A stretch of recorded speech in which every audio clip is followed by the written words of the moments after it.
അരവിന്ദ്, അരവിന്ദ്, ഡാ അരവിന്ദ്.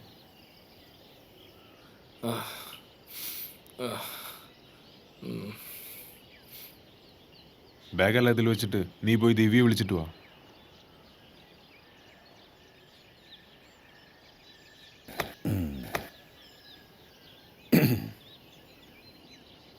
എടാ, ഈ കാറിൻ്റെ പിന്നാലെ നായ ഓടുന്നു കണ്ടിട്ടില്ലേ? ആ നായയ്ക്ക് കാറിനെ പിടിക്കാനും പറ്റില്ല, അഥവാ പിടിച്ചാൽ അത് ഓടിക്കാനും അറിയില്ല. അതുപോലെ നിന്റെ കാര്യം വേണ്ടടാ, വിട്ടേക്ക്. എന്ത് വിട്ടേക്കാൻ? അന്ന് എന്നെ ഡിവോഴ്സ് കൊടുത്ത് പറഞ്ഞു വിട്ടല്ലേ ഞാൻ. അപ്പൊ അവളെ ആർക്കും വിട്ടുകൊടുക്കരുത്, അവളെ തിരിച്ചു വിളിച്ചോണ്ട് വാന്ന് പറഞ്ഞോണ്ടാണ് ഞാൻ ഈ അവസ്ഥയിലായത്. ഇപ്പൊ നായ കാറിന്റെ പുറകെ ഓടുന്നു, നായക്ക് വണ്ടി ഓടിക്കാൻ അറിയില്ല, ഡയലോഗ് അടിക്കുന്നു. ഡേ, ഒന്നിരിക്കടാ, ഇരിക്ക്. നിന്റെ വിഷമം എനിക്ക് മനസ്സിലായി. ഡാ, ഇഷ്ടപ്പെട്ടവർ നഷ്ടപ്പെടുന്നത് വേദനയുള്ള കാര്യം തന്നെയാ. എന്നാൽ പോകാൻ നിൽക്കുന്നവരെ പിടിച്ചു നിർത്തുക എന്നത് അതിനേക്കാൾ വേദനയുള്ള കാര്യമാടാ.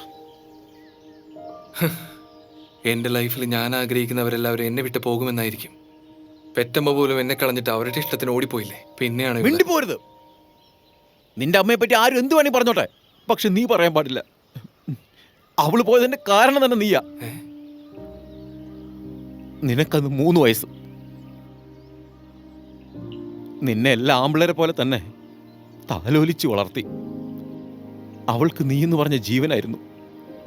കയ്യിൽ നിന്ന് നിലത്ത് വെക്കാതെ നെഞ്ചോട് ചേർത്ത് ഇങ്ങനെ വെക്കും.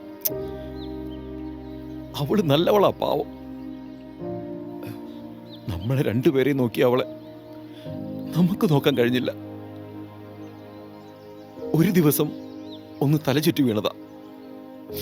അതായിരുന്നു ആ രോഗത്തിന്റെ തുടക്കം. അമ്മയുടെ ചെല്ലക്കുട്ടിയായിരുന്നില്ലേ നീ? അവള് മരിക്കുന്നത് കണ്ടാൽ നിന്റെ മനസ്സ് വിഷമിക്കുമെന്ന് കരുതി അങ്ങനെ ഒരു വിധി എന്റെ കുട്ടിക്ക് ഉണ്ടാവരുതെന്ന് കരുതിയിട്ടായിരിക്കണം ഒരു ലെറ്റർ എഴുതി വെച്ചിട്ട്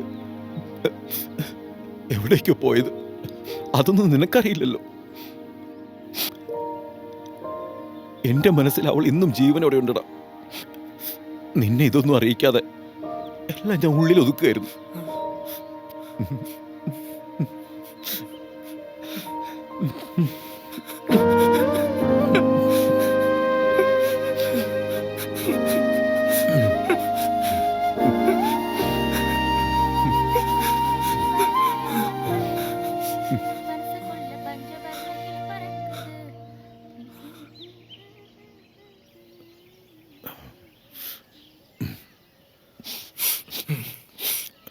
നീ എന്താ ചോദിക്കാൻ പോകുന്നത് എനിക്ക് മനസ്സിലായി. ഇങ്ങോട്ട് നോക്ക്. നിന്റെ അമ്മയെ എപ്പോഴും ഞാൻ സ്നേഹിച്ചുകൊണ്ടിരിക്കുക. പക്ഷെ അവൾ ഇന്നില്ലല്ലോ. എന്തു ചെയ്യും? ജീവിതം ആർക്കു വേണ്ടി നിൽക്കില്ല അരവിന്ദ്. അതിങ്ങനെ പോയിക്കൊണ്ടേയിരിക്കും. അതിനെ ദുഃഖമാക്കുന്നതും സന്തോഷമാക്കുന്നതും നമ്മൾ തന്നെയാണ്. ശങ്കരി എന്നുള്ളതൊരു താൽക്കാലിക സന്തോഷം. ഒരുത്തി നിന്നെ വിട്ടുപോയെന്ന് കരുതി നിന്റെ ലൈഫ് അവിടെ കൊണ്ട് തീർന്നു എന്നാണോ?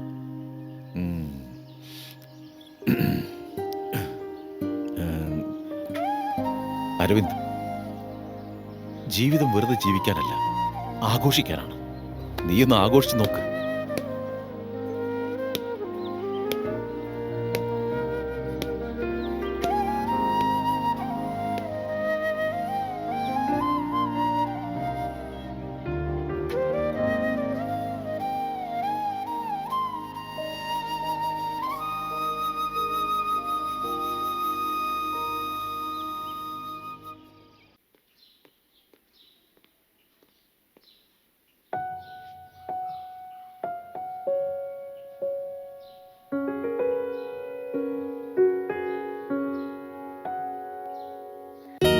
എന്നെ തേടി വന്ന വെള്ളത്താമര എന്റെ ഉള്ളിൽ കേറിപ്പൂത്തു.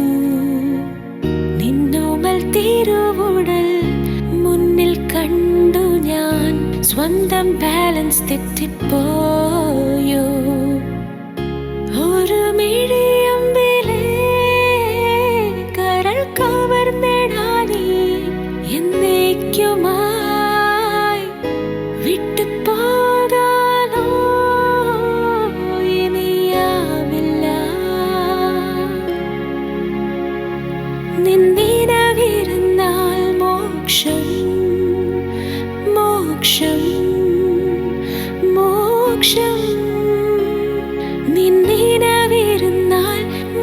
മോക്ഷം മോക്ഷം മോക്ഷം നിന്ദിനവിരുന്നാൽ മോക്ഷം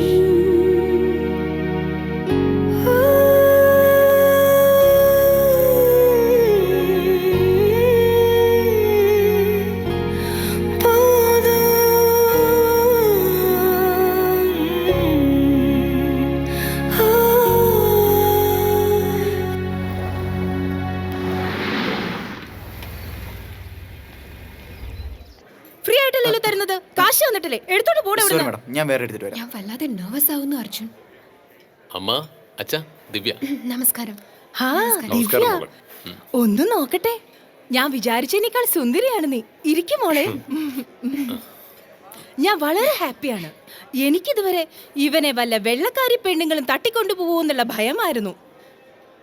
എന്നാ നിന്നെ കണ്ടതിന് ശേഷം എനിക്ക് സമാധാനായി. നോക്ക്, എന്തൊരു ഐശ്വര്യാണ്. നല്ല കുലീനത്വം ഉണ്ട്. താങ്ക്സ് ആന്റി, നിങ്ങളും സുന്ദരിയായിട്ടുണ്ട്. Thank you so much. അമ്മ, നിങ്ങൾ ശരി സംസാരിച്ചിരിക്കുക. ശരി ശരി. ഹലോ. അപ്പോ കല്യാണത്തിന് മുന്നേ ഊര് ചുറ്റാൻ ഇറങ്ങിയിരിക്കുകയാണോ?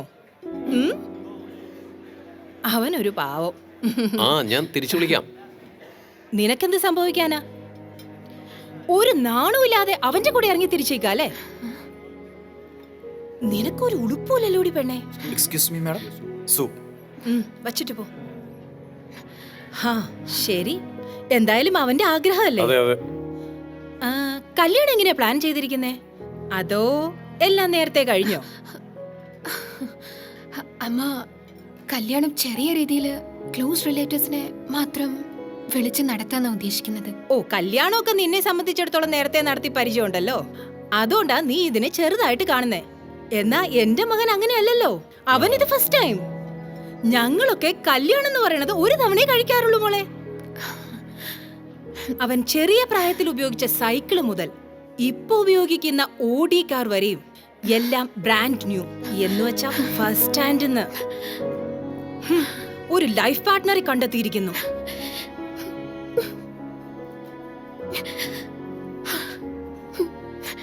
അരവിന്ദ്, നീ ഇപ്പൊ ഇവിടെ ഉണ്ടായിരുന്നെങ്കിൽ എന്ത് സംഭവിക്കായിരുന്നു?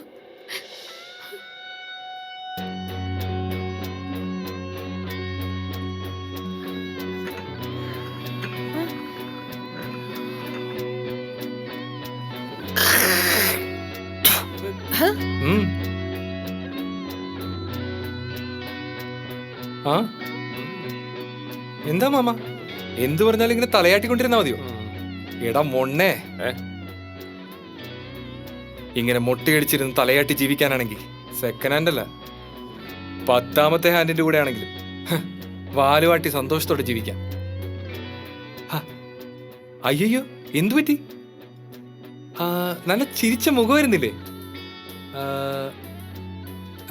ഇതില് തുപ്പിയിട്ടതിനെ കുറിച്ച് ആലോചിച്ചോണ്ടിരിക്കുക. ഞാൻ നിങ്ങളുടെ മുമ്പിൽ തുപ്പിയത് ഓക്കെ. ഈ സൂപ്പില് ഉള്ളിലുള്ള ഷെഫ് ചിലപ്പോ തുപ്പിയിട്ടുണ്ടാവും. പിന്നെ ഇവിടെ ഉണ്ടായിരുന്ന ആ വീട്ടിലില്ലേ, അവനും ചിലപ്പോ തുപ്പിയിട്ടുണ്ടാവും.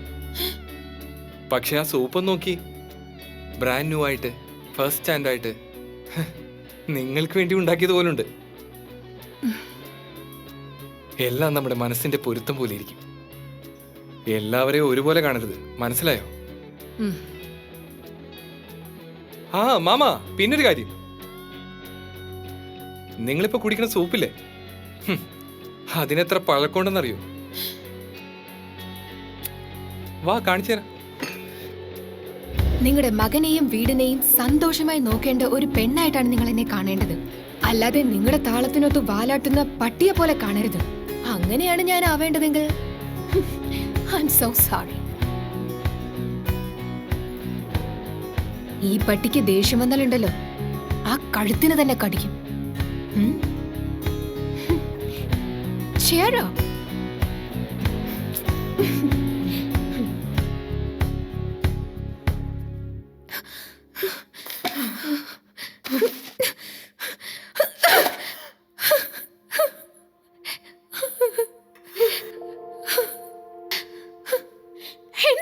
എന്താ നിന്നെ മറന്നെന്ന് വിചാരിച്ചതല്ലേ?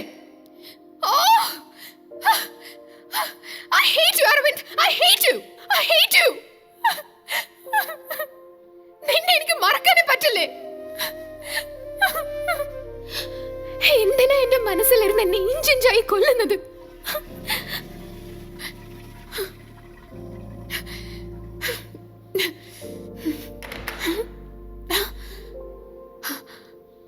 അർജുൻ, പെണ്ണുങ്ങളുടെ ടോയ്ലറ്റിൽ നീ എന്താ ചെയ്യുന്നേ? What's wrong with U?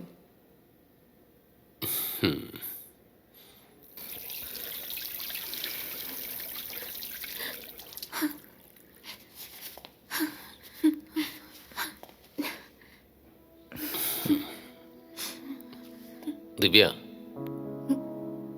ലൈഫിലധികം കണക്കൂട്ടലുകളൊന്നും വെക്കരുത് ദിവ്യ.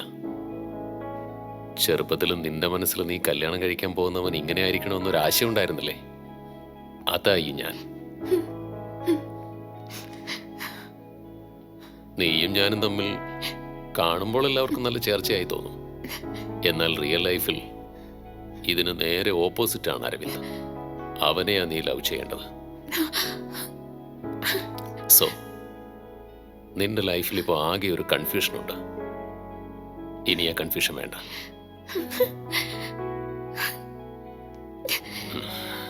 ഇല്ലെങ്കിൽ ഇതുപോലെ ടോയ്ലറ്റിൽ വന്ന് കുട്ടികളെ പോലെ ഇനിയും കരയേണ്ടി വരും.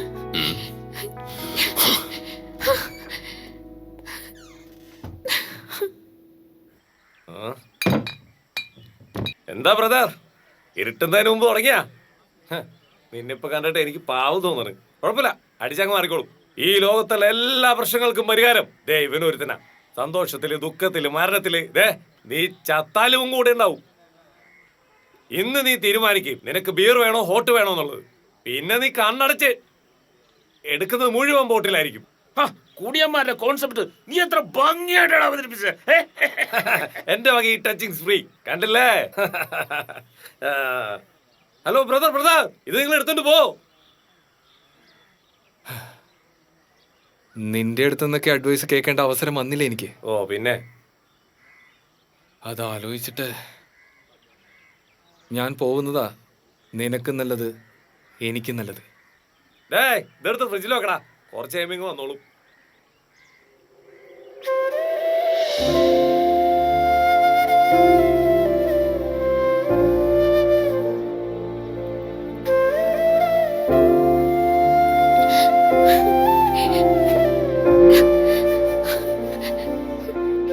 എന്റെ നെഗറ്റീവ്സ് എനിക്ക് മനസ്സിലായി. ഇഷ്ടം തോന്നുമ്പോ വരും, ഇല്ലെങ്കിൽ തിരിച്ചു പോകും. വേറൊരു തന്നെ കല്യാണം കഴിച്ചാൽ നീ ഏത് കവളെ കിസ് ചെയ്യിപ്പിക്കാന്ന് എന്നോട് നിനക്ക് ചോദിക്കാൻ തോന്നുന്നില്ലേ? നീ ഇപ്പൊ നന്നായില്ലേ? തീർച്ചയായിട്ടും. എന്നാ ഞാൻ അത്രയും ഡീസന്റ് ആയിട്ടൊന്നുമില്ല. എന്തു പറ്റി? ഫോറിൻ ഹസ്ബൻഡ് ഓടിച്ചിട്ടോ? അദ്ദേഹം എന്റെ മനസ്സിൽ ആരാ ഉള്ളതെന്ന് മനസ്സിലാക്കി തന്നു. നീ പറഞ്ഞതുപോലെ നമ്മൾ രണ്ടുപേരും ആദ്യം ഫ്രണ്ട്സ് ആയിരുന്നു, പിന്നെ ഗേൾ ഫ്രണ്ട് ബോയ് ഫ്രണ്ട് ആയി. എന്നാൽ കല്യാണം കഴിഞ്ഞിട്ട് ഭാര്യ ഭർത്താക്കന്മാരായി ജീവിച്ചിട്ടേ ഇല്ല. ഞാൻ ലീഗലായി ഇപ്പോഴും നിന്റെ ഭാര്യയാണ് അരവിന്ദ്. കാഴ്ചകളിലല്ല നീ രചിച്ച പ്രേമ ചിത്രങ്ങൾ യോഗവിധിയെന്ന്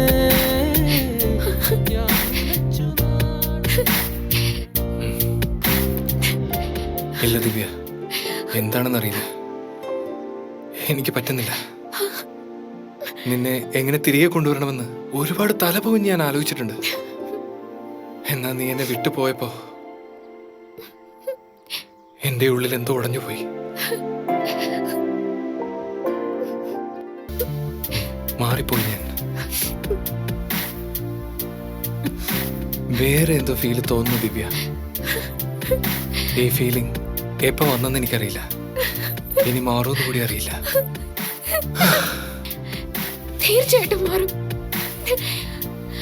എത്ര നാളായാലും എന്തൊക്കെ ആയാലും നിന്നോട് എന്നും ഞാൻ കാണും അരവിന്ദ്. ഞാൻ നിന്റേത് മാത്രമാണ് അരവിന്ദ്. നീ മറഞ്ഞെന്നോ എന്നെ തേടി തേടി വരുവാ. നീ മറഞ്ഞെന്നോ നിന്നെ തേടി തേടി വരുവാ. നിന്നരുകിൽ ഞാനിരുന്നാ എന്നായുസ് നീളുമെടി